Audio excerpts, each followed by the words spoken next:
Today's read aloud story is Far Away Castle by Terry Jones from this book of fairy tales.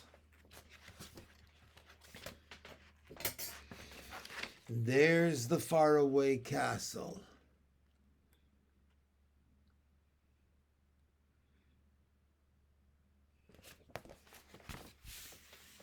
A traveler once stopped to ask an old woman the name of a castle that stood on a hill close by.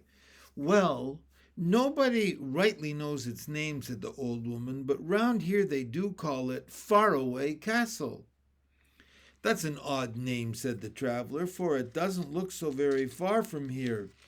No, said the woman, it don't look very far, do it? It couldn't take me more than an hour to walk there, could it? Said the traveler. I wouldn't know, said the old woman, but you must know how far away it is.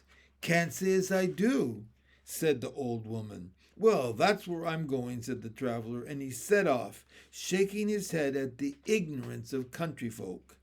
Well, he walked for an hour, and he walked for 2 hours, and he walked for 3 hours, uphill and downhill. And when he looked up, the castle, it seemed, not an inch closer. Bless my soul, said the traveler, I must be walking around in circles, for I'm certainly not getting any nearer.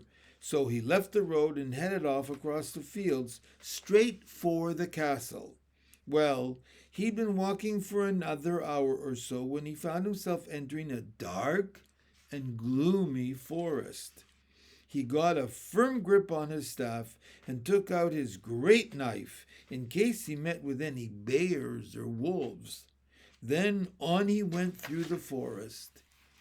At first he followed a path, but it soon petered out, and the forest grew thicker and the undergrowth grew denser until he was forced to cut his way through with his knife.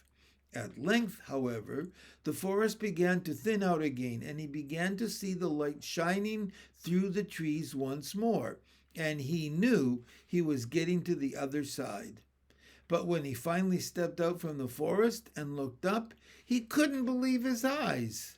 There was the castle on the hill above him, but not 1 inch closer than it had been before. The traveler redoubled his efforts and walked as fast as he could until night fell, and he was still no nearer his goal. Wearily, he wrapped himself up in his cloak and lay down to sleep. Hardly had he shut his eyes when he heard a voice say, "You'd better give up, you know." He turned around and found the old woman sitting up in a tree. "I shan't give up," said the traveler. "I'll reach that castle tomorrow. You'll see." "I suppose I shall," said the old woman, "but remember what I told you." And with that she folded up like black paper into a bat that flew out of the branches and away into the night. The traveler lay down to sleep again, and he dreamt he could hear elfin music, borne faintly upon the breeze, all the time he slept.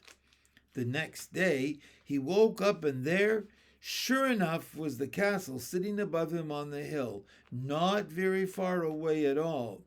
"I can reach that by lunchtime," he cried, and he seized his staff, put his pack on his back, and walked as hard and as fast as he could. And all the time he never once took his eyes off that castle. But lunchtime came, and still he was no nearer. No matter what path he took or how fast he went, it made not a scrap of difference. By supper time he was still no nearer the castle. He sat down with his head between his hands and heaved a big sigh. "That castle's enchanted," he said to himself. "The old woman was right. I might as well give up trying." And he got to his feet and walked around the corner, and there, to his amazement, was the castle, and the little old woman was sitting outside it. "Ah!" she cried. So you gave up trying at last, did you? It's the only way to get here, though no one ever believes it. And with that, she opened the door of the castle, and the traveler went in. The Faraway Castle by Terry Jones.